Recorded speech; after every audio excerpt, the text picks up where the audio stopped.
All right, good evening, everyone. Welcome to the HOSR Story Hour. My name is Jen Wesson. I'm the Executive Director of the Head of the Schuylkill Regatta, and on behalf of the Board of Directors and the Committee 50, we welcome you to our 19th Story Hour. We turn back tonight to our series focusing on the historic events that allowed for the origins and shaping of Boathouse Row. The competitive spirit, a history of Vesper Boat Club. Just a couple housekeeping items to help with the sound and the flow. Even though the Zoom format can be a little tricky with a large group, we have continued to use it because we feel it's important to see one another, to see the reactions and the laughter and the smiles. And our storytellers are not only sharing with us, but we're sharing with them. So, being able to see one another's faces provides recognition and appreciation for their contributions and successes in our community. So I've muted everyone to eliminate any background noise. You have the ability to unmute yourself at any time, but please be reminded that any background noise will prevent others from being able to hear that speaker. We will run until about 8:15 tonight. We have a full jam-packed story hour. We will allow time at the end for questions, so we don't interrupt the presentation. I encourage you to keep the chat room open and visible off to the side, and you can use that chat room at any time during the presentation to add comments or stories as the speakers are sharing. In addition, we should all be aware that I'm recording this session tonight, so it's available for those that are unable to join us, and so that you can share it with folks in the future. I'm going to turn it over now to our evening's facilitator and fellow Committee 50 member, Hilary Langer, to introduce our subject tonight and our guests and facilitate us through the evening. If you do want to learn more about our story hours, I encourage you to view our story hours from the past, where I give a more in-depth history of what we're all about. But we don't want to waste any time tonight with this wonderful cast. So Hilary joined Vesper in 1980. And having rowed in England with the Moseley and Thames tradesmen in the 1970s. He is currently part of the group at Vesper with the goal of achieving and restoration of countless trophies and memorabilia going back more than 100 years. Hilary's been part of our Committee 50 for the last several years, and we learn something new from him each and every week. So we thank him for his work tonight and Dotty Brown's work tonight in pulling this fantastic group of people and presentation together. So Hilary, I'm going to turn it over to you. Hi, pardon me, that was Daniel Boyne, who is one of the participants here. I'm going to see if I can send him my link, unless you can send him a link, Dotty, from his registration. But yeah, hi, welcome everybody. Thanks very much for coming. And another point of clarification, on about page 4 of the participants here, there is another Hilary Langer that is in fact Dietrich Rose and his wife Sharon, if you do not know Dietrich Rose and his wife Sharon. But he speaks differently from me, so there are distinguishing factors. Yeah, it's going to be fast-paced. That includes me, so I'm going to be skipping some of what I wanted to lead off with. I do want to first start with and remember some of our lost family members and friends tonight. Sadly, this last year, we lost Mike Quinn, George Dimitri, Marina Grace, Stephanie Strotbeck, Nancy Storrs, Kevin Sinclair, and John Squadroni. That's too many in 1 year, many of whom still had much to give to us. Thank you. So tonight we're going to cover 159 years of Vesper racing history. Vesper is not unique, but we are one of the few clubs that has maintained a racing legacy through the entire history of our club. In order to do this, it's had to have different versions of racing and different situations as we address issues with our own membership, the needs of the USA team, And it just puts us through a lot of iterations of organizing rowing programs. So we want to cover those versions of our racing history tonight. As I look through a lot of the history of the club, there seemed to be a consistent theme, which I would call, next slide, please. Can you hop to the next slide? This is the overview. The four consistent pillars here.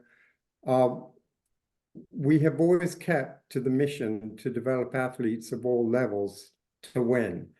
There's always seemed to be a relentless recruitment of the best athletes, those with high ambition. And we've always had good coaches that attract athletes. So we've always been a magnet. And I would say that we've always been able to support the athletes who want to maintain their goals through our club membership resources. This got us disqualified from Henley in 1905. That 8 in the Grand Challenge Cup were given pocket money by the membership that was deemed professional. They just didn't want to be beaten by Americans, so that boat was disqualified. But we wanted to move into the first section right now. So I want to introduce Dotty Brown to lead that segment with JB Kelly, and hopefully Daniel Boyne will be able to join the meeting shortly. Dotty is a long-term member of Vesper, Boathouse Row historian, and published the deeply researched book, Boathouse Row, Waves of Change, Birthplace of American Rowing. She's a former reporter and editor at the Philadelphia Inquirer and has an edited Pulitzer Prize to her resume. So, Dotty, why don't you take us away parts 1, 2, 3, and beyond. Thank you. Thank you so much, everybody. Thanks for the introduction. Jen, you can take the next slide. So many of you may have seen this. This is a painting done of Boathouse Row in 1830, before there were any boathouses actually there. And as you can see, the boats and the men in the boats have distinctive costumes. So rowing started in 1820 after the dam was built on the Schuylkill and the waterworks. And it was mostly gentlemen rowers who were out there rowing on the river. Jen, you can, next slide. In 1865, on Washington's birthday, a club called the Washington Barge Club was founded. In 1870, it was renamed the Vesper Boat Club. So Vesper was not by any means the first club on the river. It was 50 years late getting started, but it has become a terrific and very competitive club. Slide.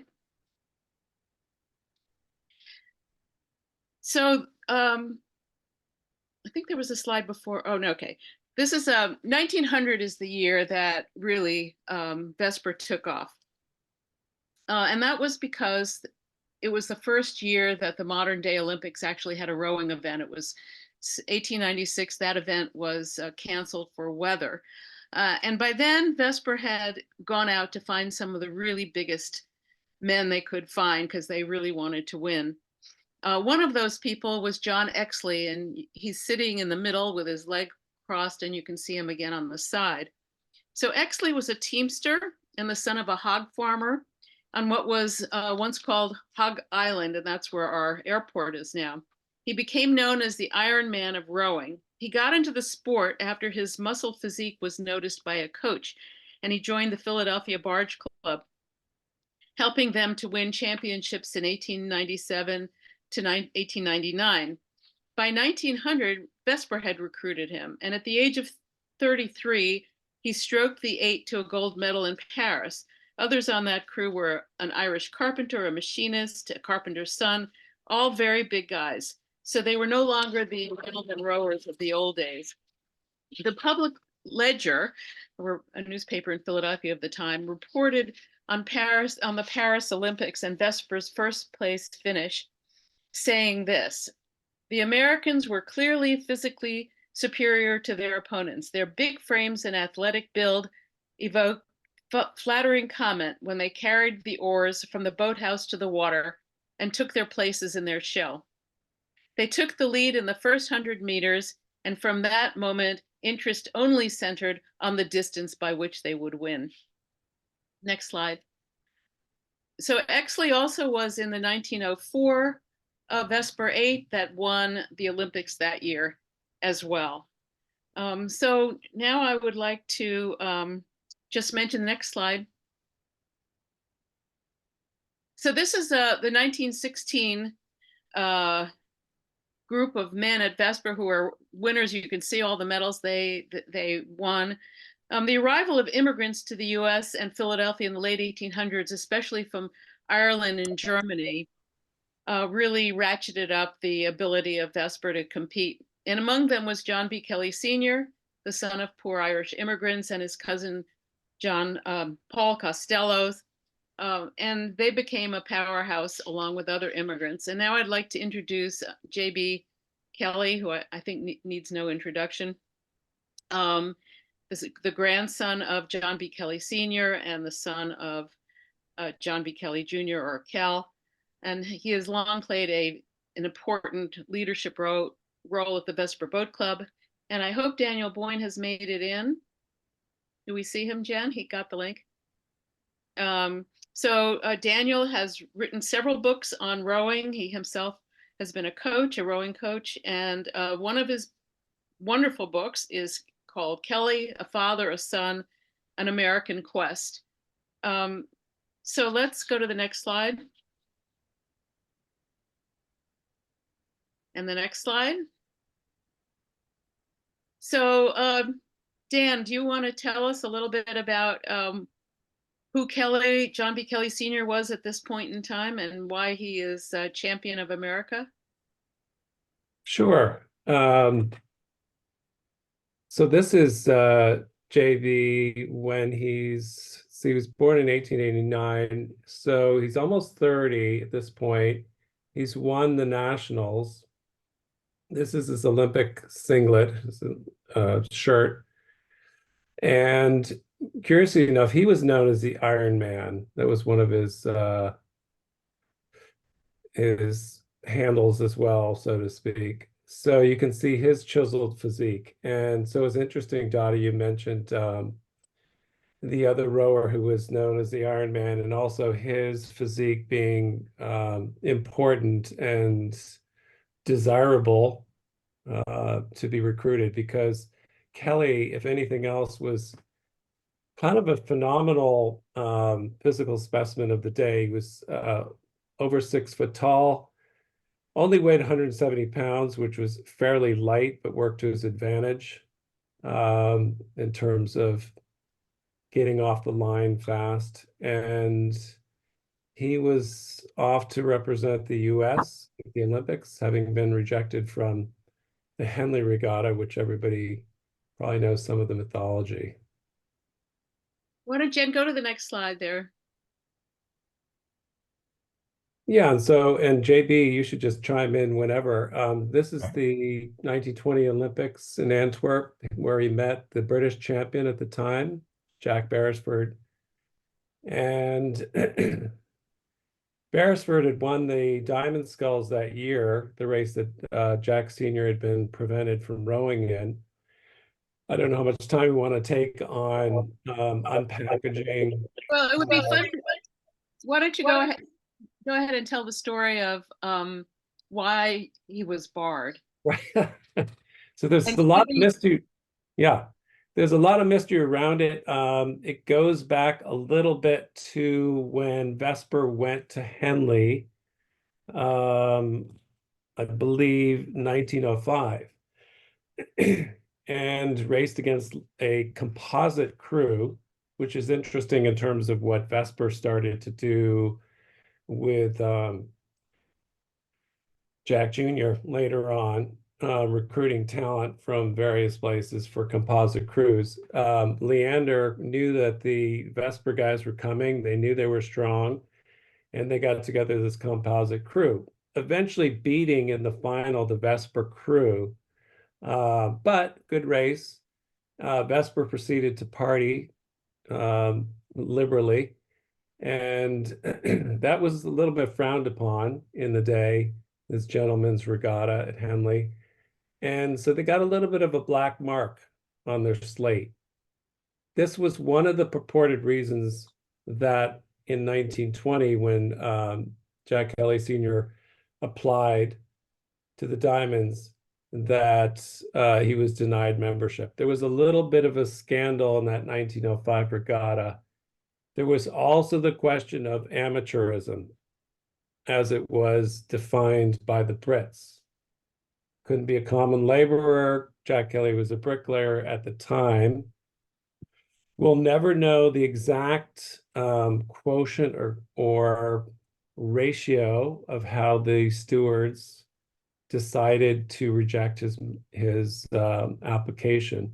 But those were the two primary factors, both of which point to the fact that the Americans were seen as rough and ready, in a way, overtrained professionals, or had come from this professional, non-amateur background. So JB, It may also, one thing I always suspect there was a part of it was they were in the midst of the Irish Revolution, and having an Irish American come over to beat them was probably not, they may have been looking for excuses. My understanding is that he received the telegram saying that his entry was rejected and a letter of explanation would follow. The letter never arrived, so there was no official pronouncement, and so most of the explanations have come up after the fact, when they were then challenged, years later, as to why they didn't admit him. So I think there was a little bit of Monday morning quarterbacking on their rationale, but I guess we'll never know for sure, as you said, Dan. Yeah. Dan, do the next slide, okay? I'm going to keep this moving along because we have a lot of territory to cover. So here we see Paul Costello on the left, and Jack Kelly next to him. And JB, your grandfather abandoned Vesper for Penn AC. Can you talk a little bit about why that happened? That was after the 20 Olympics. And by 24, he was rowing for Penn AC when he won the Olympics again. Yeah, it was between 20 and 24. And my understanding is that Uncle Paul got kicked out of Vesper for some reason. There's some speculation on that, but so Pop followed him. John B followed him over to Penn AC, as did all the rest of the good rowers. And Penn AC then had a great 20-year run after that, with Paul Costello going on and Pop winning in 24. And then apparently Paul could row with any Irishman from East Falls, so he picked up Charlie McIlvaine, and they won again in 28. And Penn AC put together the grade 8 of 32, or maybe it was 31, because I think they went to the Pan Am Games. Yeah. And then when my father was started rowing, he coxed for Penn AC a few times, but when he actually started sitting in a boat, they moved back to Vesper around 1939 or 40. So in the meantime, next slide. In the meantime, even I guess when he was at Penn AC, he was bringing in young people. So I don't know if either of you want to talk about the impact that Jack Kelly had on rowing for many years in terms of bringing in young people. And by now, in this slide, it's 45. Yeah, he's back at Vesper here. He brought LaSalle, started rowing programs at LaSalle High School and at Penn Charter, where my dad was. So Penn Charter did have a crew program in the 40s. They dropped it shortly after my dad graduated. But LaSalle obviously kept it going and has had a great tradition. St. Joe, I think St. Joe's prep followed Penn Charter at Vesper at that point. So yeah, no, Pop and when he's at Penn AC, he helped a lot of the gentleman whose daughter we met up at Cathedral Village, Dotty, at Penn AC. He bought him a boat, and he became the Henley champion. There was a Don Burton. Dan, do you want to comment on Kelly's influence in making Philadelphia such a powerhouse even before he went back to Vesper? Well, of course, he was involved with politics as well and ran for Democratic Party chair. And so he was getting his hand post-Olympic, post-1920s, he was getting a hand in politics. He was gaining huge fame overall, along with Jack Dempsey and other sport heroes. And like you say, supporting a lot of the local high schools. And I think that part of this was to put his son forward, to train his son, and to do to have a boat club, whether it was Penn AC or back to Vesper, that would support Kell's development as an oarsman, including other athletes that might row with him.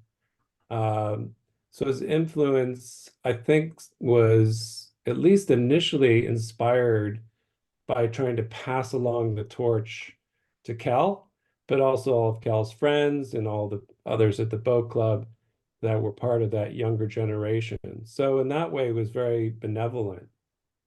So next slide. Here you see Grace Kelly at the age of 14. I love this picture. And Kell is going off to race in the Stotesbury. In the next slide. And here we have him avenging his father from being barred at Henley when Kell won in 1947. Do either of you want to say anything about that briefly? Sure. He rode at Henley in 46 and lost, but came back to win in 47 and did so again in 49 and rode the same course in 48. So he was there every summer at Henley for 4 years. So next slide. This is Jack Kelly Sr. People get mixed up on, just to mention, this is the grandfather of JB, and his father is for whom Kelly Drive is named. Next slide. Hilary, did you want to talk basketball for a minute? Sure. Hilary, before you jump in, I think I played in one of the last basketball games in the late 70s. Yeah, in fact, I think Kevin St. Clair might have gone to the hospital on that one. Which was not an infrequent occasion.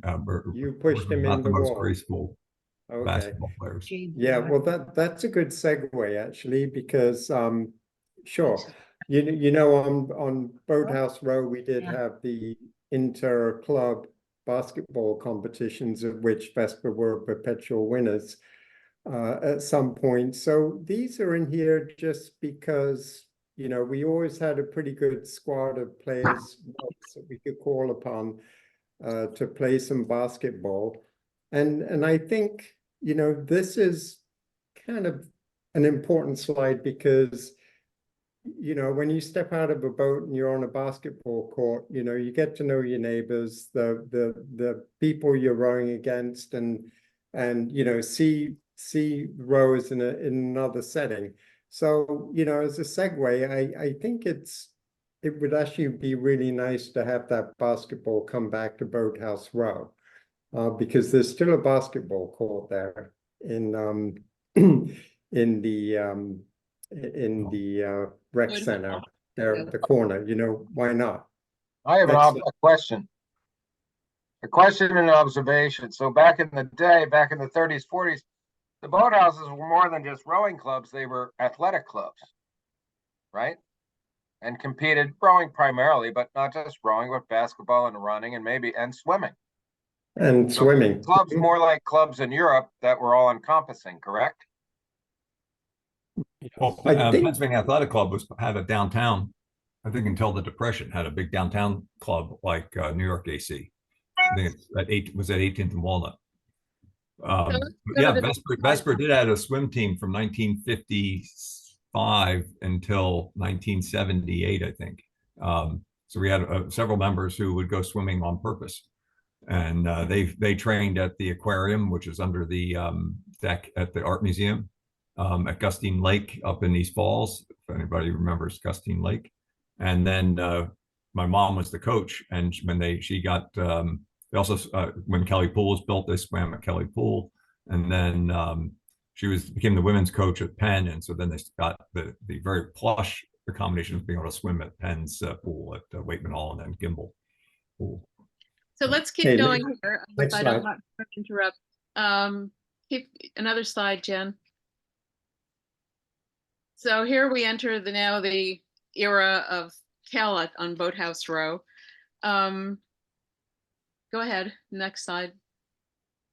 So I don't know if either of you want to talk about the relationship between Bill Knecht and Kell and what that meant for building up the club in advance of maybe what happened in the '64 Olympics. In other words, what were the building blocks between Sure, Kell and at Hingley and getting involved in the club, and how did he build it up?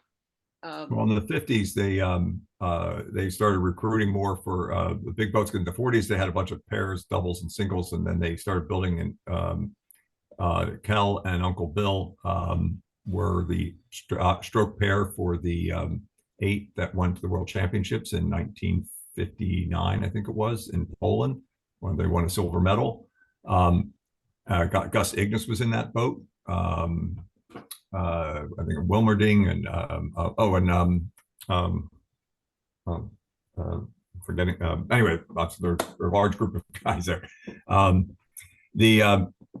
that was sort of the beginning of the '64 crew. And obviously, other men came and competed for and won seats. The only one who was still in the 8 by the time they got to '64 was Uncle Bill, and he was the oldest member of that crew. And I think we have others on the line who could probably tell more about the building of that transition from 58 to '64 than I can. So, although I'll just add one notice, I think my dad, who had hung up his blades by then and was, I always see of him as the producer of that crew, recruiting the oarsmen and the coaches. As a kid, I heard more about that crew than about his own races. I think he was more proud of that boat than anything else he did. So next slide. So here are some of the people I think you're talking about, JB. And the doubles and pairs and such, yeah. Next slide.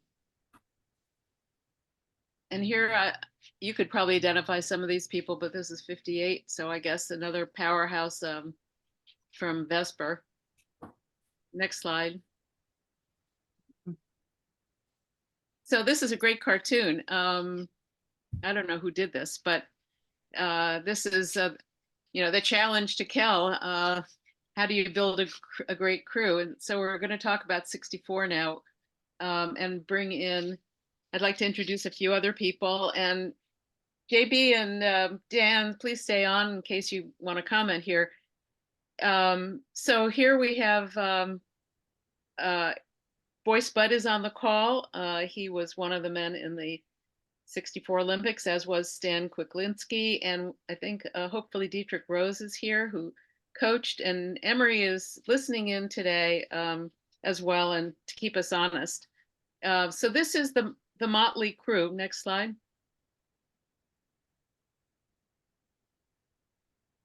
Here's everybody who's on the call, except unfortunately Al Rosenberg, who's no longer with us, who was a coach as well. And next slide. So this is the motley crew, as they were called, and let me just mention that in that boat were 2 Ivy League Yaleys, Boyce Budd and Emery Clark, who were in their mid-20s. They were sparring with the Amlong brothers, who were in their late 20s, who'd been raised as Army brats. And there were 2 kids from LaSalle College, including Stan Cwiklinski on the call. and a 46-year-old coxswain who defected from Hungary. I think at least 4 of the crew, including our Cornell representative, Bill Stowe, had been serving in the military, and Kell wrote letters to get them out of the military to come train at Vesper. And I just like to read a quote from Peter Mallory's book, The Sport of Rowing. He interviewed John Lehman, who later became Secretary of the Navy, who lived at Vesper from 1963 to 64 and watched these guys, as he said. His quote, "It was an unforgettable experience to have a daily ringside seat to what was a kind of Monty Python's flying circus. Every day was some new drama or comedy. It wasn't until I got to my first Navy squadron that I ever saw anything like those 10 ultra type A characters. What a fascinating group of individuals, everyone very different and each in his own way a supreme egotist." And Al Rosenberg is quoted as saying, "There were times when I felt like a wild animal trainer with a chair and a whip to get the beasts in line and to do what was needed." So Boyce and Stan, can each of you tell us how you came to row at Vesper and how it was that you all ended up winning at the Olympics? A big question. Why don't we start with Stan?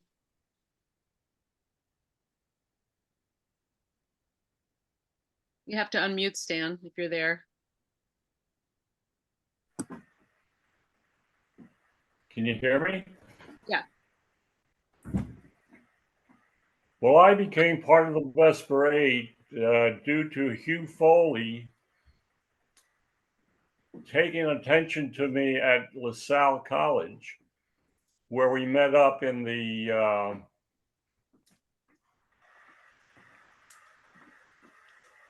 lunchroom, and he advised me to come down to take a row with the Vesper 8 that consisted of that time with Hugh Foley, Boyce Bud, Emery Clark, and the coxswain Zimony. So And I Stan, did that.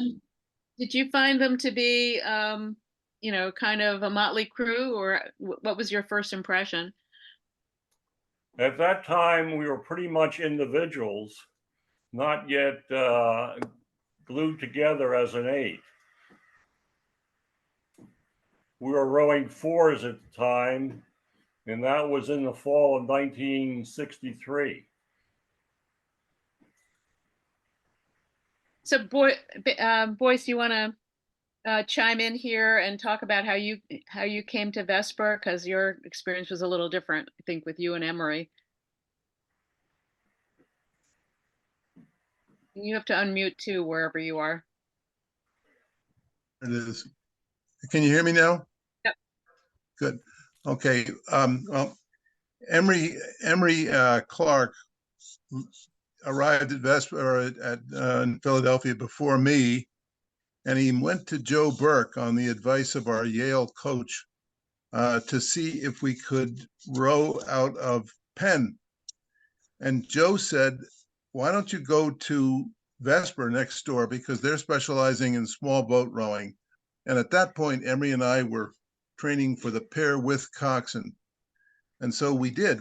And we arrived at Vesper to one of the more comedic shows in the rowing world.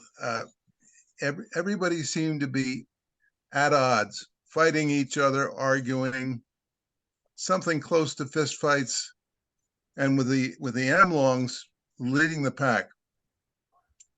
Joe Amlong announced that an angry boat was a fast boat, and so he made sure we were angry at all points, and it was total chaos.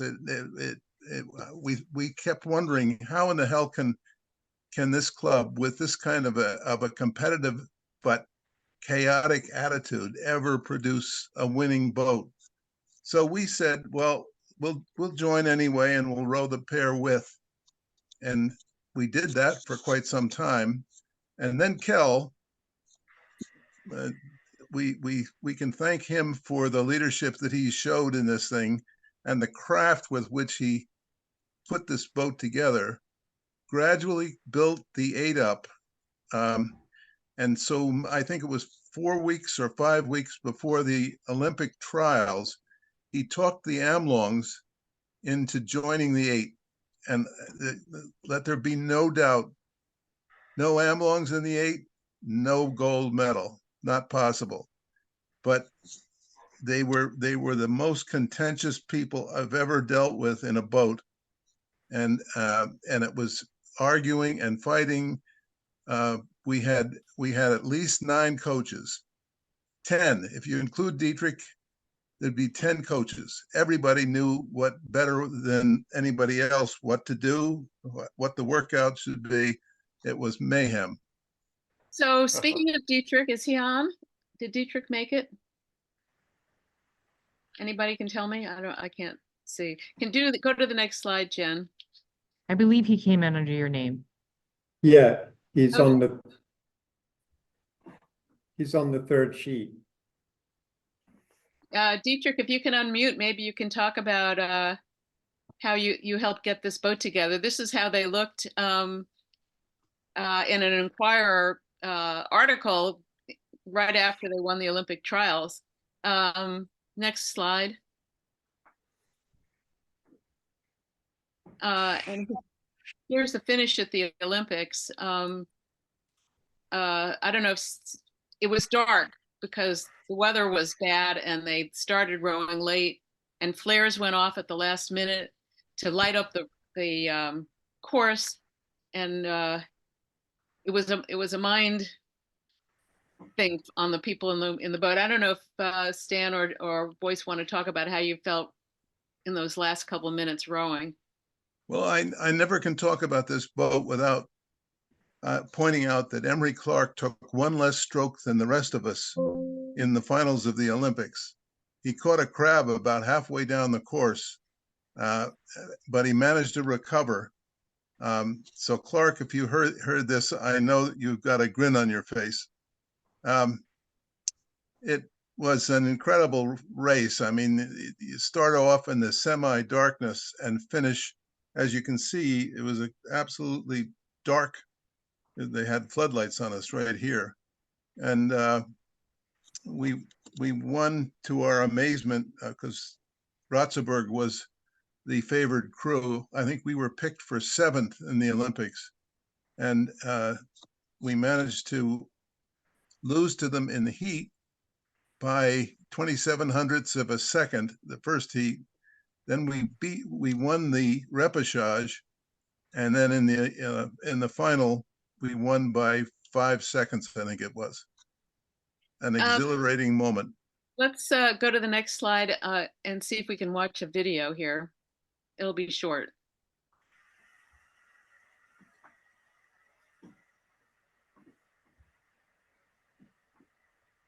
Maybe we can watch it.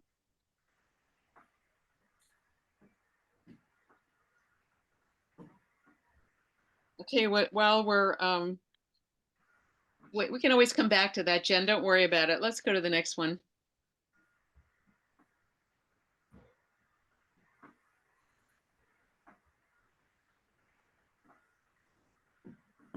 Jen, don't worry about it. We'll send everybody the link.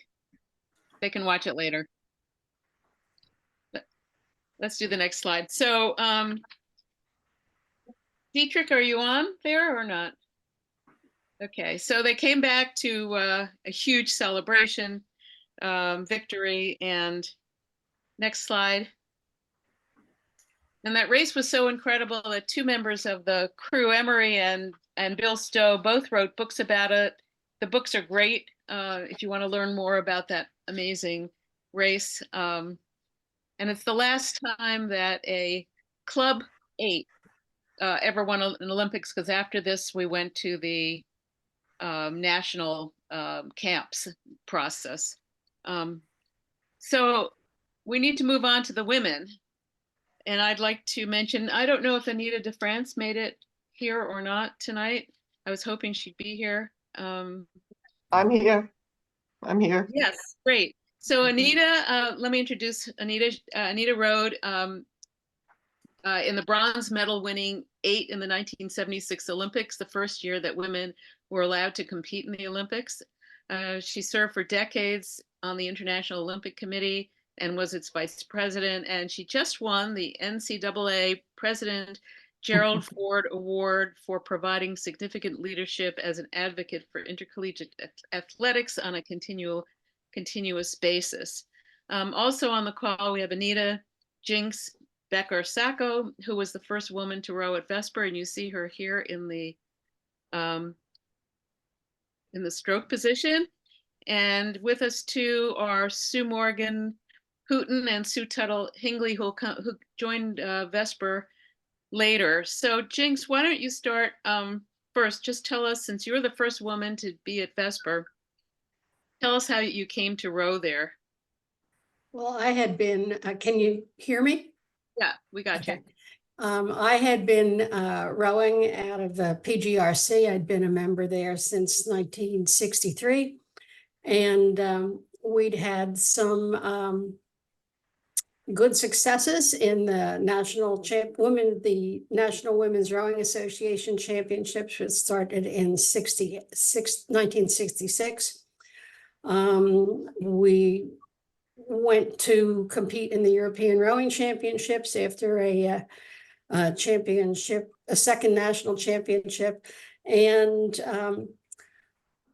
that was in 67. And of course, in the off season, when we could, or I couldn't get out on the water anyhow, after work, I would go down to the road, change my clothing. I'd go out and jog up East River Drive. And I was aware of Gus Constant from Vesper. From time to time, Vesper would loan the girls' crew an 8 to race in. At any rate, during the off season, Gus organized a number of people that did wind sprints in a stretch of the riverside that was flat. And from time to time, I would join in. I never raced against any of the men that were participating, but sometimes there was a girl or two, and we would run against each other, trying to get faster each time that we ran. Well, anyhow, I had been talking with Gus off and on. I said I was kind of disgruntled at PGRC. I was looking to change. I really didn't want to go to the West Coast, where there were several clubs that had women. I had looked at Potomac, but they just had recreational women rowers. And he said, "Oh, don't go anywhere. Don't go anywhere. Just hang in there." He said, because we're trying to get something started at Vesper. Kelly and I have been talking, and we want to get a program there. So he said, and if you can't just stick in at PGRC, he said, you can come down here. He said, you won't be a member, but you can use my single. So in 1968, early in 68, I submitted my resignation to PGRC, and I went down. I had no locker room, nothing like that. I would just show up ready to row. There were a couple people that were favorable, a couple young men that occasionally I could say, "Can you help me get this down from the rack here, put the boat out on the water?" And so I would go out, I'd row that single, come out, come back, get it put away, and take off. And so that was for 68 and 69. I was the only female there, kind of off in the shadows, so I didn't get in anybody's way or irritate anybody. And then by 70, Kelly, I guess, Jack Kelly had been very supportive of starting a women's crew. And Karen Constant came on board. She started rowing the single at Vesper also, that belonged to Gus. And Gus said, we need to get some of the board of directors on board here to get a women's program started. And he said, I have an appointment with Paul Costello. And so we're going to go up and talk to him. And if we can get him on our side, that'll be a big plus. So we did. We went and we went to Mr. Costello's home. We had a sit down with him. And the next thing I knew, beginning of 1970, a women's program was started. Just a very few people, myself, Karen Constant. In the picture here, you can see Sharon Pierce and Valerie Holinsky. And Maureen Donahue was our coxswain for the quad. And so very small contingent of females, but we were very successful. Thank you. Thank you, Jinx. That's great. Can I have the next slides, please? Among the other people who came in was Diane Braceland of Roigenhill, who can't be on the program tonight. Unfortunately, her husband is having surgery, I think. But she sent me this note about her experience that I just want to read to you. Initially, what drew me to Vesper was my father, George Braceland, who was a member of the Malta Boat Club in 1971. He was an acquaintance of Gus Constant, who was starting a women's program at Vesper at the time. He was actively recruiting women to learn how to row, and I was a senior at Penn State, looking for a sport to compete in and be part of an athletic community. I immediately fell in love with rowing. I soon realized that Gus, his wife Karen, the other women on the team, and our training sessions on the water were becoming an important and purposeful part of my day. At Vesper, there was so much positive energy, exuberance, adrenaline, and excitement, especially sharing the dock with male rowers who were national and international elite rowers.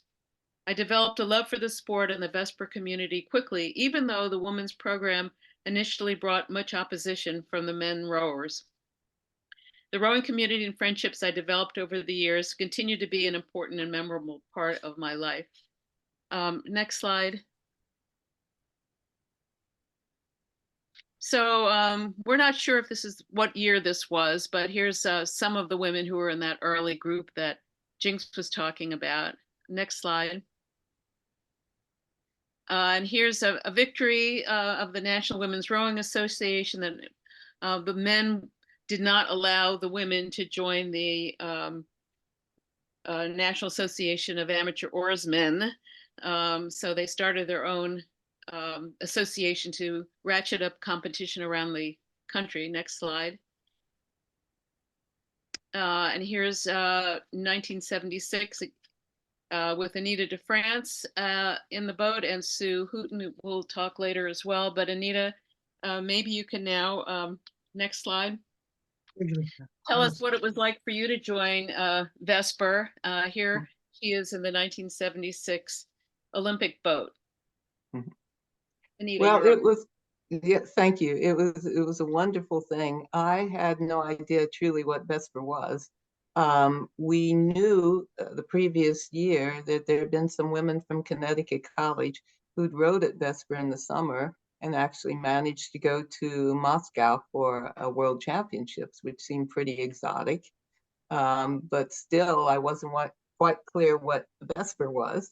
But I decided, well, I want to go to Philadelphia rather than to the West Coast and see if I could row at Vesper.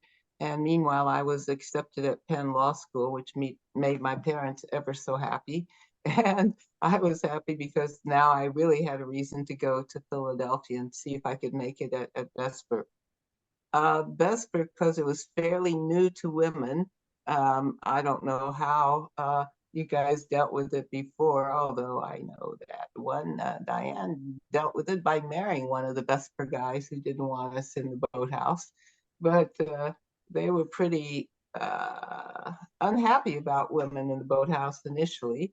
But once they saw how hard we worked, I think they got over it, because we also were very clearly not leaving anytime soon. And to Kell Jr., thank you for Kell's determination to make sure that women had a chance to develop our skills so that we could go to the Olympic level.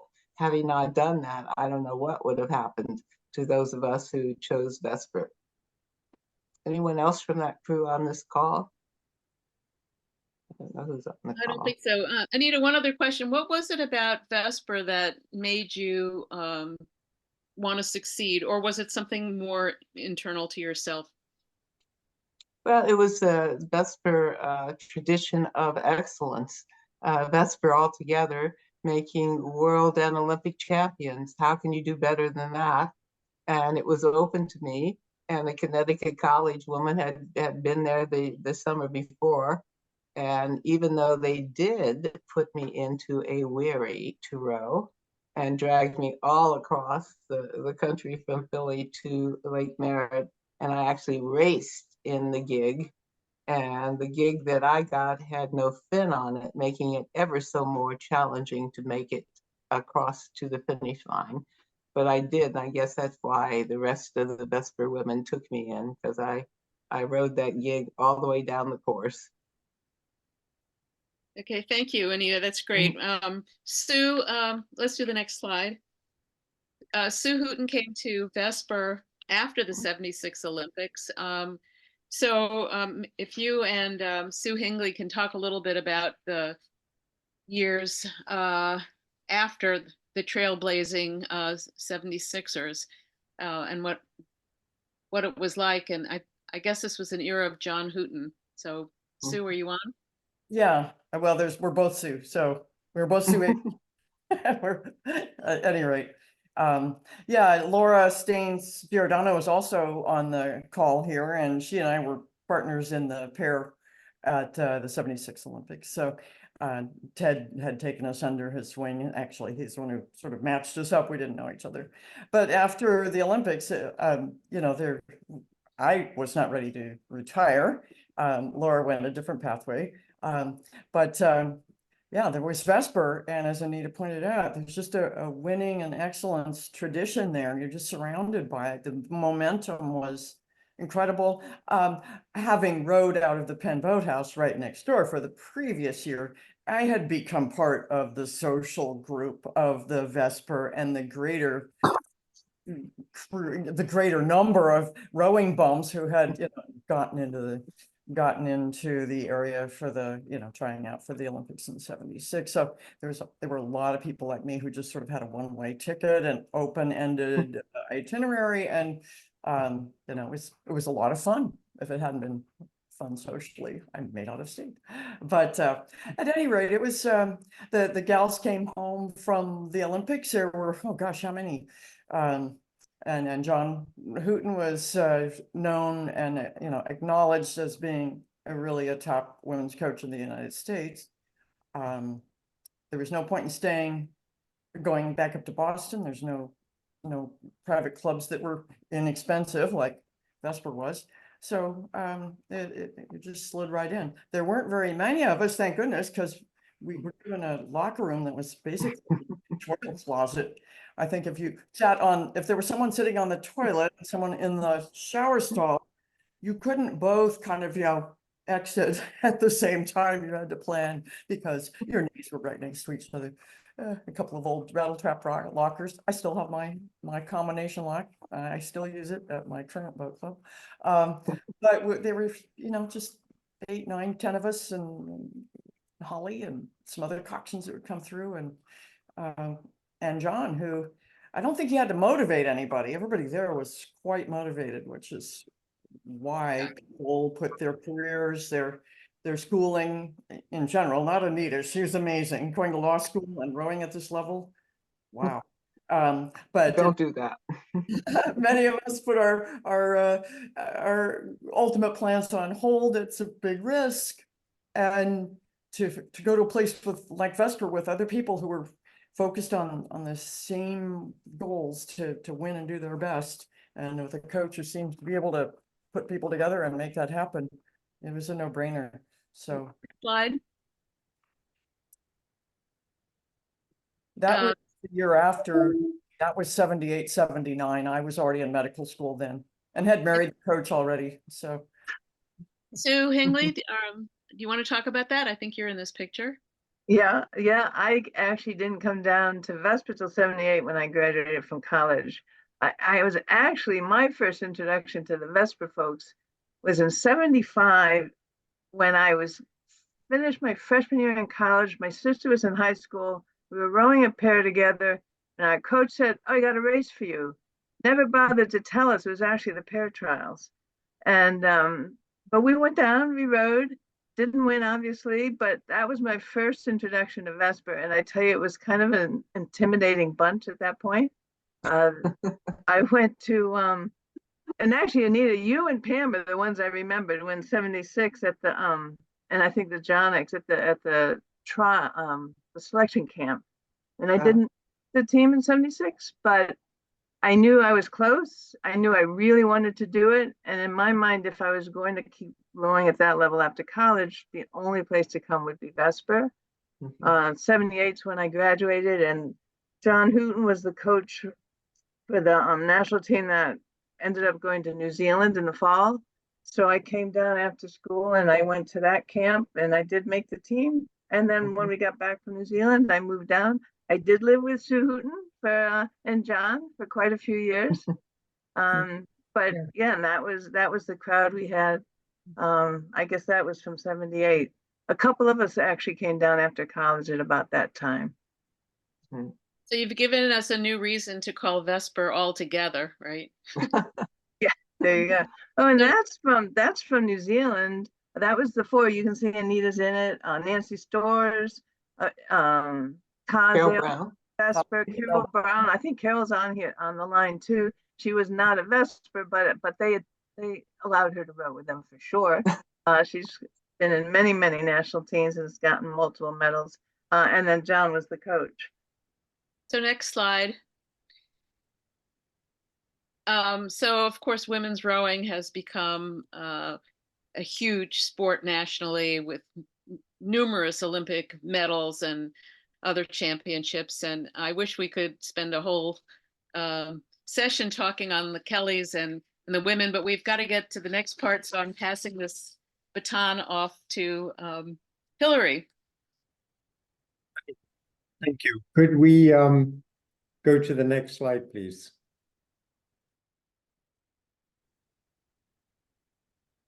Sure. So my first experience with Vesper was racing at Henley in 1975 from Molesey Boat Club. And I noticed there was a boat there, Vesper Boat Club. Watched them race the British national team.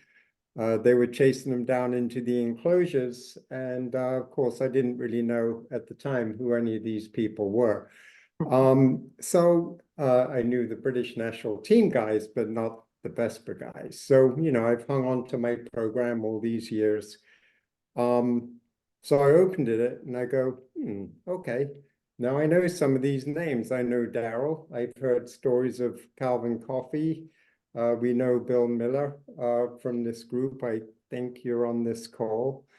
And there was a large number of elite athletes rowing at Vesper. And next to this slide, you can see the Vesper Men's 8 of 76, all who participated in the Olympics in 1976. So I was hoping Dietrich had been able to cover this section at this time, because I believe he was compelled by Kell to be training and attracting athletes to get on the USA team. So I believe this is a Kell. JB, perhaps you can corroborate that directive to Dietrich to attract these athletes. When I first arrived at Vesper in 1980, I want to introduce Ed Gribbin and John Strotbeck. Ed was already a 2-time national team lightweight. He was holding down directorship of a apparel manufacturing company and rowing at the national team and training at the same time. Don't know how he did that. And you know, John Strotbeck, he's been on multiple USA teams and originated and directs and owns Boathouse Sports, which is locally made apparel, USA made, and supplies from Boathouse Row through the NFL. So Ed, if you could start off, I wanted to ask you, how is it so that there was still such a critical mass of excellent athletes at Vesper? Was it because we were still a magnet for the national team? We had the coaches, and it was just the place to be. Well, it's funny, when I graduated from college in 1977 and had no intention of rowing after college. I was supposed to go to law school and get a job. And three of my college coaches, Jim Glavin, who I believe is on the phone or on the call, John Bannon, and Bob Jockstetter, were all Vesper members, Vesper coaches, and all encouraged me to try out for the lightweight team. And there really wasn't a lightweight program in 1977, although in 74, for the first time, FISA instituted lightweight rowing for men at the World Championships. I think it was 84 or 85, they instituted lightweight women at the World Championships. But that summer of 1977, I went to Vesper, and Glavin was the head coach. I kind of carried this tradition on when I became head of the racing committee later, but the whole focus of Vesper was excellence at every level. So our summer program was huge. The nationals that summer were in Camden, and I rowed in the senior heavy 4, the senior heavy 8, the lightweight 4. That we didn't really have 8 guys to row an 8. I rowed in the heavyweight double, and the whole point was Vesper has to beat New York AC for the points trophy at nationals. And every year I was there, we beat New York AC for the points trophy. Fast forward to the aughts and Michiel coming on board, and we continued that tradition after a little hiatus. But in 1977, I tried out for the U.S. national team at my coach's suggestion, and I was the last guy cut. And I decided to skip law school, stay in Philadelphia, train, and Bill Bader, who's in this picture. Bill went on to row on, I believe, 10 U.S. national lightweight teams. But Bill and I trained during the winter with guys like Mike Tatey and Darryl Rugenhill. They were the 1977 heavyweight pair, coached by Dietrich Rose, and made it to the A final at the World Championships in 77 in Amsterdam. So we got to train with really excellent heavyweight athletes. The following summer, 78, we put together a 4. We won the trials, went to the World Championships. That's the picture up on the left. 79, I took off and went back to work. 1980 is the picture on the lower left, where we put another Vesper boat together that beat 2 of Larry Wittig coached camp boats in the trials. And this is a great Kell story. I don't want to go too long on this, but our boat and one of the camp boats collided near the finish line in Camden, and our bow went over first, but the camp coaches protested the result of the trial, and it was about a 100-degree day in Camden. The trial was 8 o'clock in the morning. There was a big brouhaha at the hotel across the street, and Kell lobbied on our behalf and got us to do a row over. So we had a row over against the Camp A boat that we collided with, because we were both open water ahead of everyone else in the trials. And we won that by 4 lengths. So we went to the World Championships in Hosewinkel that year. Right after that, we started getting lightweights coming out of the woodwork. Our summer programs produced a group of lightweights. And when we jumped to the 85 and further, I think next slide maybe. Yeah. So that was a time when we always had 20 lightweights at Vesper, and every one of them competing for the national team, and most of them making the national team. So from that start in 1978 up until, Bill Carlucci winning Olympic bronze medal in 96 for the first time lightweights were in the Olympics. There's a great long tradition of lightweight rowing at Vesper. I'm really proud to be a part of that. Can you advance the slide, Ken?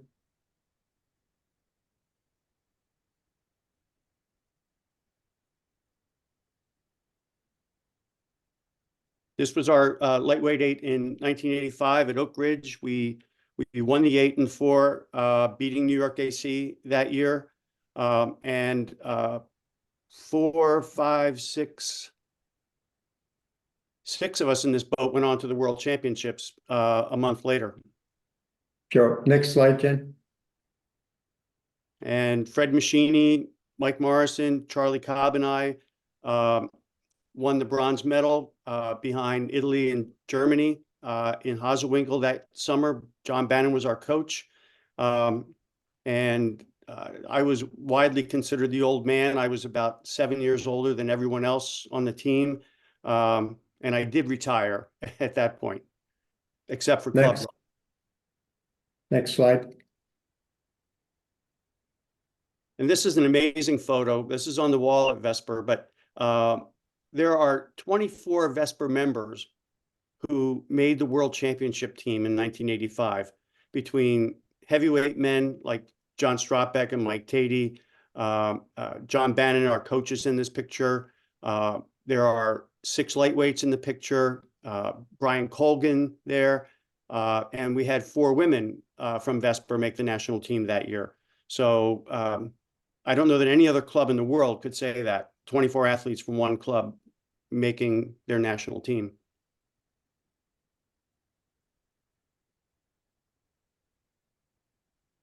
And this is almost all, this is 9 or 8 out of 9 people here, Vesper rowers, were the lightweight 8 in 1987 in Copenhagen.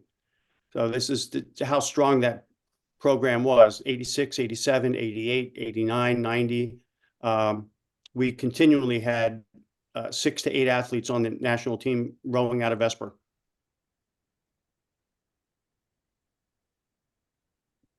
Thanks. Thanks, Ed. And John, please chime in at John Strotbeck anytime in the remainder of the All right. So hi, John Strotbeck. Would you go back 2 or 3 slides to that big group of people in Hosewinkel?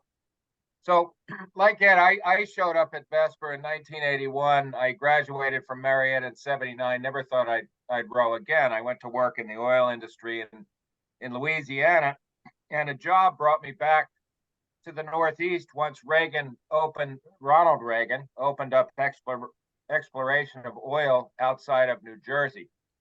So I came up to Philly for a job, and by accident walked into Vesper Boat House, which I was totally intimidated, but started rowing the next day. And over the next 2 years, 1981 and 82, just had a wonderful time rowing for fun. And I wasn't rowing with Tatey because Bannon didn't think I was capable. But I was rowing with Kurt Kaufman and Hilary and John Tierney and a whole lot of other guys. And the Nationals were in Detroit, and the Nationals were, I forget the second year. But the whole focus was to beat Penn AC. And I hope Dietz is on this call because, there was a great camaraderie and competition between Vesper and Penn AC in those days. But 81 and 82 were just so much fun. And I fell in love with Vesper, and I fell in love with the camaraderie and the culture. And I met Jack Kelly and began a relationship with him, who then introduced me to his son, JB, who he and I have had a relationship now for, oh Lord, I guess about 35 years. And it's a great one. And I whenever I refer to Vesper, I refer to it as Mother Vesper, because Vesper has given me so much, and I try to give back. But and one of the reasons that picture has so many athletes in it, because in 83, I was in the Pan Am boat with Daryl, and I was totally intimidated by Daryl, who was the monster, and he could pull an erg like nobody, and Russell Blunt and Colgan, and we did well. And then, the goal was to make the 84 Olympic team. But even though I did well at the first identification camp, I was told by Randy Jablonic that, John, you did a great job, but you're not going to make the Olympics. You're too small. Fortunately for me, U.S. rowing got some sense, and they hired Chris Korzeniowski, who Chris didn't care if you went to Harvard or Hartwick or Hollywood. He just wanted to find people that moved boats. And Chris, to some extent, pushed rowing back towards the clubs. And that was very impactful, and particularly for Vesper. And that's why there's so many Vesper athletes in this picture, because he really did push athletes back to train at clubs. And the centers at the time in the mid 80s was Philadelphia, it was Vesper and Penn AC, and maybe a little bit of Malta, a little bit of Undine. And then Boston Rowing Club became the group of clubs up there. And New York AC, of course, always had its athletes. And then you had a West Coast contingent. But were it not for that decision by Cwiklinski, I don't know if I ever would have made one Olympic team, let alone two. But all he tried to do is find out who could really move boats. And it was just a wonderful time in my life. Rode from 83 to 89, 2 Olympics. Got a lot of hardware, no Olympic hardware, but we won't go deep into that because I could keep you on the phone for about 2 hours. Still, some of my best friends came out of Vesper. I'm still loyal to Vesper. You know, and I love the place. It's Mother Vesper. It was a great, and continues to be a great place to train and be as successful as you want to be. It's got the facility. It's got the Schuylkill, which I believe is, despite all the naysayers in Boston and Washington and Virginia and everywhere else, they all bitch about the Schuylkill. But the reality is there's nothing like the Schuylkill River when you're rowing side by side against another competitive crew to bring out the champion in you. And I've coached high school rowing now for 10 years. I'm currently at LaSalle High School. I used to be at the prep, and you know, it just breeds speed. The place breeds speed. Philly breeds speed. Vesper breeds a lot of speed. So it's I just love it, you know. And I really want to see it continue. I'm not personally pleased with the direction U.S. rowing's going currently, but that's out of my control, and I'm too old to worry about it. I'll just do what I can to support local Philly rowing. And one of the back in the 80s, the mid 80s, I was really impressed. I got to say, to Sue Hingley and Sue Hooten and the rest. I was impressed by the success of the women. I was intimidated by the success of the women. I literally felt bad for the lack of facility for the women at the time, you know. But what I remember in the mid 80s, from 83 to 88, 89, is how many athletes were in that, what's now the great room, that beautiful great room. We had 2 10-by-10 platforms to throw weights around in the middle of that great room. And Gribbin was throwing them around, and Tatey Tatey actually didn't lift that much weight, but that's a different story. But there were 20, 30 people training in there every day. And the camaraderie was incredible. The spirit and the culture was incredible. And it's something I'll carry with me for the rest of my life. I love Mother Vesper. One of my favorite memories from that time was the winter of, I'd retired in 82 and I did the first dragon boat in 83, never going to row again. But watching the Olympics in 84, watching you, I decided to come out of retirement, try for the lightweight team one more time. That winter, the only 4 people there on Saturday and Sunday afternoon lifting were you, Mike, Tatey, Fred Machini, and I. And we would push each other on those weekend afternoons, doing unscheduled weight workouts to. Yeah, and you know what? I could never figure it out, but Machini, despite being 50 pounds lighter than me, could always lift more weight than me, and certainly a lot more than Tatey.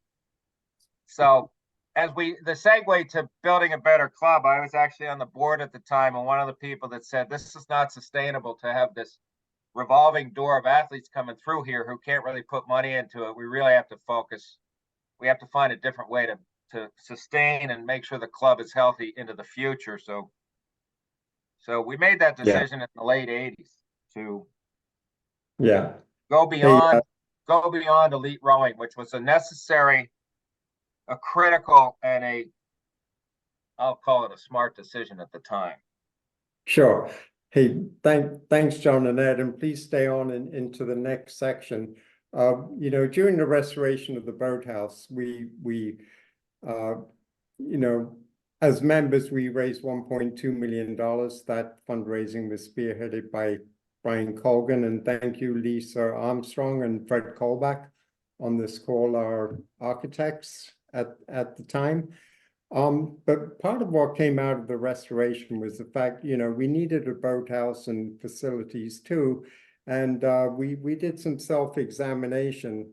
And after a lot of strategic planning and surveys, we said, you know what, we're going to continue winning races. We're going to continue nurturing athletes to the highest level. But at the same time, we're going to maintain a facility and we're going to develop other athletes, and everyone's going to have good equipment and good coaching. So in other words, we're basically saying we're going to try and do it all. So just after Hilary, if I could just jump in there, you know, one I think is interesting, I hadn't even thought about this till seeing that picture from the 85 World Championships. The 85 was the year that my dad passed away. And I think that the success of building the club up to that point and having that many athletes there is to some extent a testament of the way he continued to contribute to the club and over after he hung up his blades in the 60s.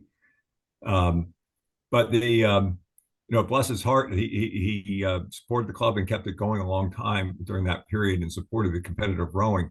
But he did ignore the boathouse. When I came back from college in '82, if you all remember, there was a leak in the roof in the men's locker room that had rotted the floor out. So it's actually, you could go all the way from the roof to the boat base. The drips. The place was in a shambles, and that is what motivated us to do an Ed Gribbin and Brian and I and Larry Whittick and Hilary all sort of got together with some of my dad's friends and got that effort going. And it took us probably almost 15 years to finish it, but it was but that was a great effort by everybody to get the boathouse back to what it needed to be. Thank you.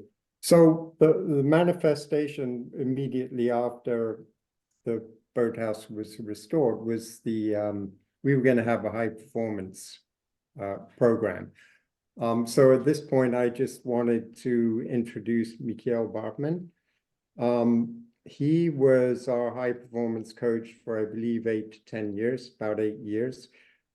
He has 1 gold and 2 silver medals. It would have been 2 gold, except the USA got the 8 in 2004. Sorry about that, Michiel, but we would do. So Michiel had a very successful campaign at Vesper, and I'm wondering if you can start to tell us, what did you walk into? What was the environment, and how was that provided for by the club? Was it easy? Was it hard? Was it challenging? What were the challenges and successes of being our high performance coach for 8 years? And could you advance the slide, please, Jennifer? Yeah, so thank you for having me. So you mentioned some words like, easy, hard. I think that was all applicable. The easy part was that there was a great backup. Ed was instrumental, JB Kelly was instrumental. A lot of people behind the scenes were instrumental to say the success that we had with the high performance group when I came on board. It was hard because there were not very high caliber rowers when I came on board, but we had a couple very good rowers at that time, like Wendy Campanella, now Tripperson, was one of the best. We had Jonathan Brown. He was in the men's squad at that time. You see the picture of Josh Inman, but next to him you have Chris Callahan, and next to him Steve Coppola, who also made the senior team. several times and is now a successful coach at Cornell. It took some time to build it up. I think in the recruiting, I had to start early in the collegiate season to get rowers interested in coming to our summer program. That was an instrumental part of, say, the feeder system for the elite team. And so we grew in two ways. Had the system that you had at the time to qualify rowers for the World Championships was either through the trial system or had the kind of like the national team training in Princeton with Mike Tatey and Tom Tehar. So you were trying to get, say, the heavyweight rowers basically up to Princeton to train with them, and in the meantime, you tried to get, say, lightweight rowers in trial boats to get to the World Championships, and that was a challenge on its own. Sometimes you had to really, divert your attention to certain rowers or certain crews. But down the line, say, with the help of Todd Cron, Nick Trippishan, Scott Wisniewski, and also Frank Biller, we made it into a very successful team. And if you go to the couple next slides, I can tell you a little bit more. Like Andrew Burns was a dual citizen, U.S.-Canadian citizen. Just basically like Anita DeFrantz, he came to Philadelphia after graduation to pursue a master grad at UPenn, and he wasn't eligible anymore, and he wanted to row for Vesper, and really taught him to row the single. Then he was called up. He made the choice to row for Canada, and in 2008 he won the Olympic gold medal in the 8, and 4 years later in London the silver medal. I think down the line, 2008 was the most successful year. We had at that time really like the most medals. We had Andrew Burns, but also the picture next to it, where I'm carried by 4 strong lightweight women.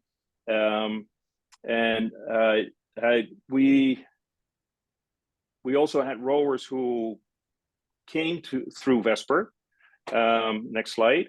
But they weren't maybe necessarily successful at Vesper, but also later on, like that picture is an odd picture to see, like an ocean rowing boat. But 2 of those rowers, 2 Americans and 2 Brits, they were former Vesper rowers. Matt Brown, who was a national champion in single in 2012, and Jason Caldwell, who was a baseball pitcher who picked up rowing in college and had some unfinished business, and both rowed transatlantic in world record time. So like the HP system was really like blossoming, and it was a great way to see the rowers back in different boats. And I think I can hand it over now to Mike Orzelek to kind of like continue, what happened in the last couple of years. Yeah, can you advance one more slide, please, Jens? Yeah, these are some more recent athletes who've been HP members. If we ever start basketball again, we'll get Jacob back because he's 6'10". But there's JP Kierkegaard again and Dominic Williams, and all 3 were training at Vesper just a couple of years ago. And they've since moved on, but they did at least put Vesper's name on this boat and reached the Henley finals. Likewise, Michiel and Mary Jones were former HP members. I believe Michiel now has 3 silver lightweight double to her name, and so they've been rowing together. So next slide. Thank you. So let's transition. This last year we had a radical change in direction from high performance to what we're calling senior development, and John, Mike, Ed, please stay on. I'm not going to say it's controversial, but it didn't. Not everyone was happy about this decision, but we do want to talk about this latest phase in our history and some of the positives that it has brought. So, JB, if you could. I'll kick it off and then turn it over to Mike. Yeah, I think if you notice in the last few slides, there was a lot of former Vesper members who have gone on to great stuff. They were great athletes, and we were proud to have them at our club. But they weren't sticking around, and we weren't building the kind of things that you heard many of the people on this phone call talking about from earlier days in the 80s and the 60s and the 70s of, how much fun it was to be the social aspect of it and the team aspect of it, even though they might have been, as Boyce was talking about, been contentious and fighting, but it was a community and a group that made it so you could train harder and had competition and it was part of your life. And that's what we're trying to rebuild. And so we're focusing on the big boats. We want to encourage athletes who finish college and still have hunger in their belly, ready to row, and want to be part of something, and not just attract 2 or 3 individuals, is what we've been doing over the last 15 years or so. And so we want to start building boats again. And our goal is to help more athletes, and also with the bigger boats, you can actually support more athletes. You just can't fit 30 singles into the boathouse, but we can boat 30 athletes in 8s and 4s. And we, so that's our goal. We want to put Vesper 8s and 4s and quads on the podium at international regattas. And we'll have a crew of athletes that the national team's going to want to be picking from soon. So that's our goal. And I'm so pleased that we have Mike as our coach, who has bought into this strategy and has been really encouraging it. And with that, Mike, can you tell us about what you're doing and some of the athletes we have now? Yeah. Thanks for the intro. I think you did a good job kind of describing the big goal of the program. So like the big driving goal we have is to win Royal Henley in the men and women's club 8s. And we're just looking for athletes that rowed in college and they want to continue having rowing be a big part of their life. So we're just trying to put together like a collegiate program, but for post-collegiate athletes. So it kind of goes back to Vesper's roots while looking to the future. So a big focus for the program is development. In order to get those results that we want, the athletes need to develop to get to that point.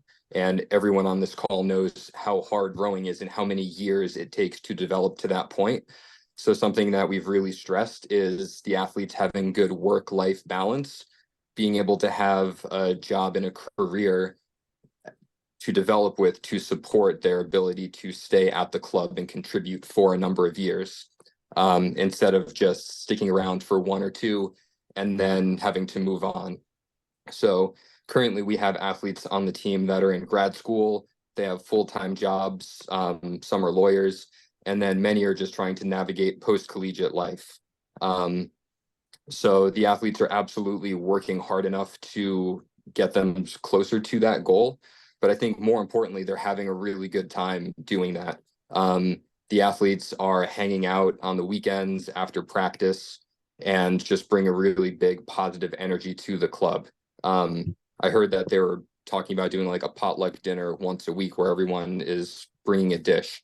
So they're really increasing the sense of community that is happening at Vesper right now. In addition to that, they've also contributed a lot to the club in terms of trying to make it better for all the members.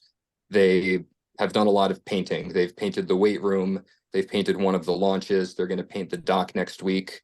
One of the athletes put lights up for the holiday season.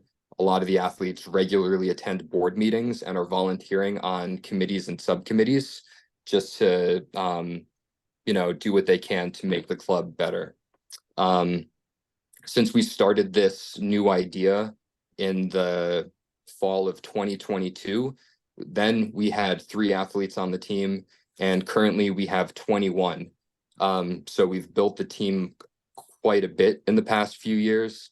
and we're still actively recruiting 4 more. And the board and the members at Vesper have seen all of the positive that they're doing, and they're really supportive of this new mission. So recently we acquired 18 new ergs. Thanks to Hilary, we pretty much got a brand new weight room. We got a ton of like fancy new state-of-the-art equipment, which is pretty awesome. And we're getting a new men's heavyweight 8 in a few months to support our goal of, you know, that big boat rowing. So I'm extremely excited to be a part of this, and just really, you know, happy to contribute how I can. I think we have a really good vision moving forward, and the athletes have been fantastic. You mentioned the 8, which on this has donated for the men's 8, and we also have a donation that we just received this a couple of weeks ago, which we'll be doing, getting a women's 4 with. Our women qualified for the head of the Charles for a seated position this past fall, so we want to give them the best boat to hopefully have them win that race this year. Thank you. Yep. So I just wanted to could you go back, Jennifer, to the generational slide? You know, one of the things about Vesper is, you know, we have had a lot of families through the ages, and if you count all the generations, it's up to 3 generations have been rowing. So, you know, we hope this continues, and we thank for our legacy of generational families. Could we go to the last slide, please?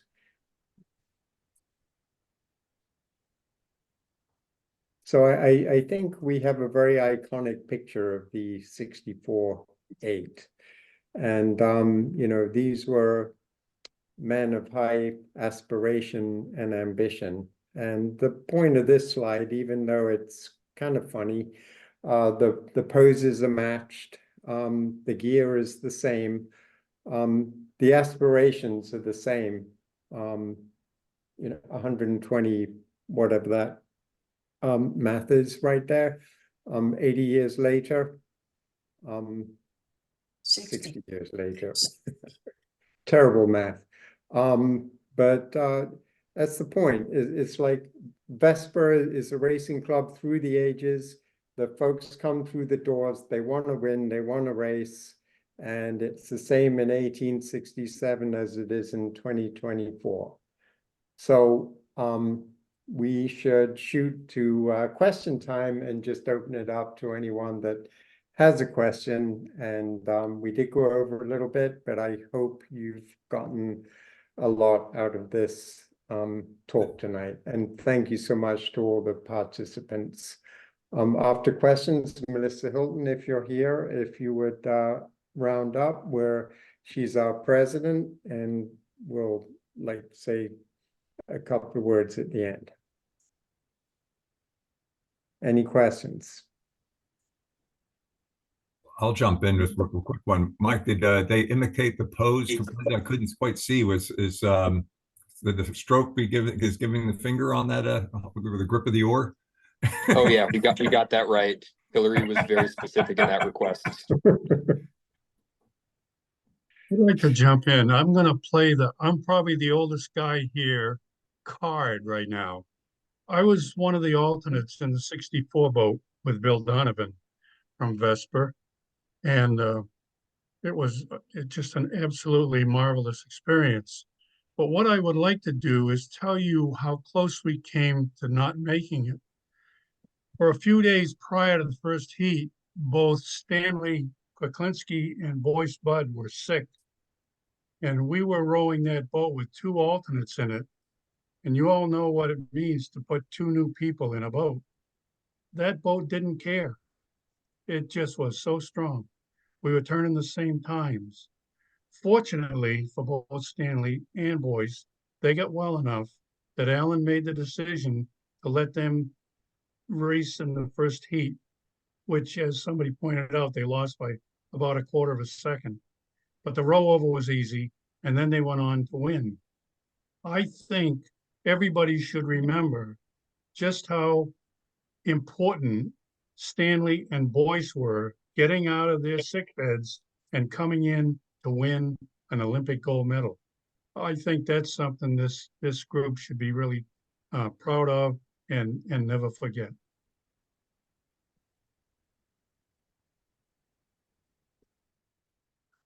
Thank you. Yeah, if I could add one thing, if I may, there's a gold medalist that was the coach of the Philadelphia Flyers, rowing for Vesper, when Kell put the 1982 Olympic Sports Festival together. And in that boat, George Meck and Pat Quinn, coach of the Flyers, rode along with Joe Sweeney and myself, and we took a gold. So there's a memory back to 82. And I have to say to Ed Gribbin, Ed, you look better than you did 40 years ago when you were in the Dragon boat. And Kell, you do too. Thank you.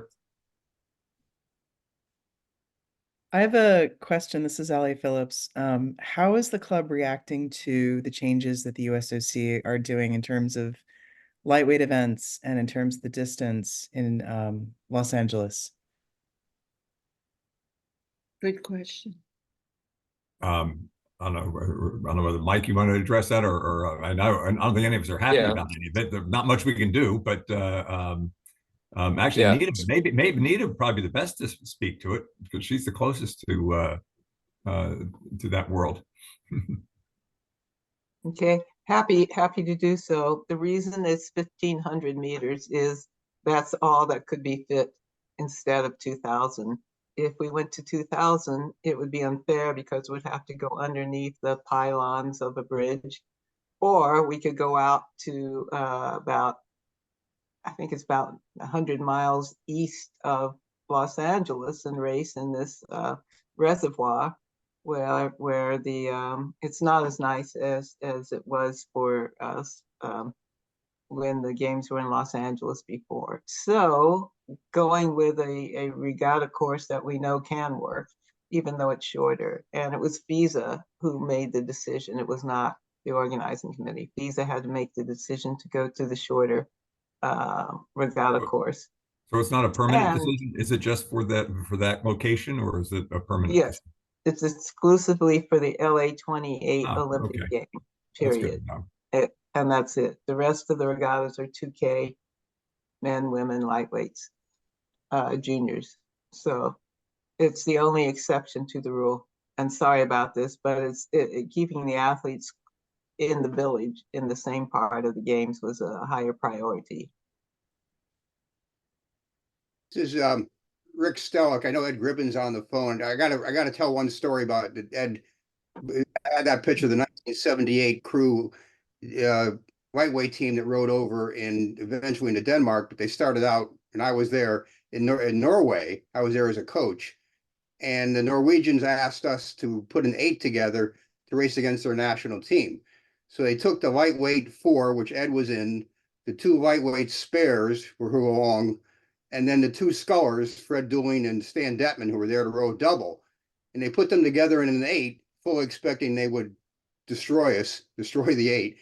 And the U.S. lightweight put together 8, went out there and beat the Norwegian national team up there in Norway. So that was a proud moment for lightweights. So as a former lightweight myself, we relished that moment. You remember that, Ed? I remember it well. And they gave us this, the guy's name was Shatil, was the coxswain from the local, it was Byron Row Club in Oslo. And if you recall, we flew into Amsterdam and then up to Oslo. We trained for a week on a fjord up there. And as you can imagine, in August, it's light for all but 3 hours of the day. So it kind of threw our sleep off a little bit. But we trained well, and then we got invited to this last minute regatta before we shipped over to Copenhagen for the World Championships. And coming together with, I rode in college with Stan Detman, who was in that lightweight double with Fred Dooling, who's had an unbelievable, illustrious career. So the Malta double, the Vesper 4, and our spares never rode together, never been in a boat. We just go out and race and did okay. And I was so mad at Fred and Stan for rowing in that boat when I arrived. I said, what the heck are you guys doing going out in an 8 when you're supposed to be rowing a double in the World Championships? And Fred's comment was to me, don't worry about me. I won't pull too hard because I'm in the bow. Right. I knew that wasn't good. Sounds like Fred. Yep.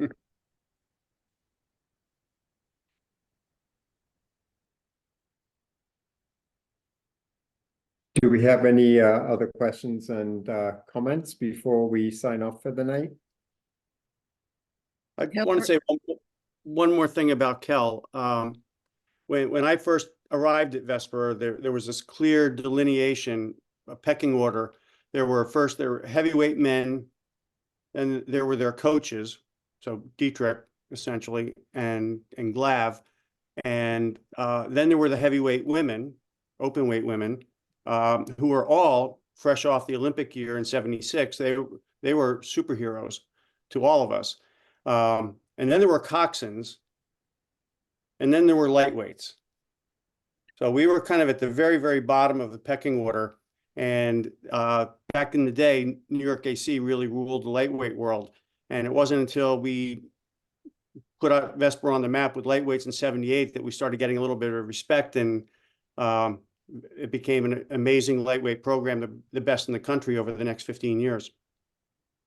But Kell was the one who really said to the lightweights, you know, you guys belong on the podium just along with the women, along with the men.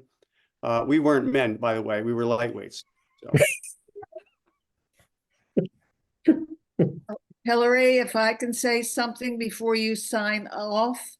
Yeah, I'm going to hand it over to Melissa soon. Go ahead, Ellen. Well, I just on behalf of the head of the Schuylkill Board of Directors and the Committee 50, I just want to thank all of the presenters tonight and all the people who are watching. This is really very, very special. And the fact that there are so many people on this call who have made rowing in Philadelphia so very, very special is really something that we should be very proud of, that you're all so passionate about it. You're also sharing and giving of your time. I'm watching the backgrounds of so many people here, and I see memorabilia that I am salivating over, because I know that we're all trying to collect and document memorabilia. So for the Vesper members, I would please ask you to take photographs of what you have. Save me a spot, I'll be there. If you would take photographs and send them to Hilary, so we have these things documented for the future. And I also want to say that John Strotbeck, you said the Schuylkill brings out the champion in you. I think the Schuylkill is a special place and brings out a lot of hope for a lot of people who are rowing, whether they're champions or not. It's a special environment, and we should be very happy and proud that we are in this environment. And my last thing is good luck to Vesper. I know you have a big banquet on Saturday night, so I hope it's a great event, and I hope that you will continue this conversation. So thank all of you from the bottom of my heart, and I hope you'll join other story hours, because we do them on a regular basis, and it's stories like this that are just so important. And please invite the younger generation. They need to hear these stories. What you said is so important to their future, and you are all very inspirational. So thank you. Thanks, Ellen. Hey, Melissa, do you want to? Okay, go ahead, Chad. Just one last thing. When we came back to Philadelphia, we had a lot of presents from various places. And I came down to a function down in Philadelphia a few years ago and donated to the club my present. Believe it or not, it was an ashtray with the photo of that '64 crew.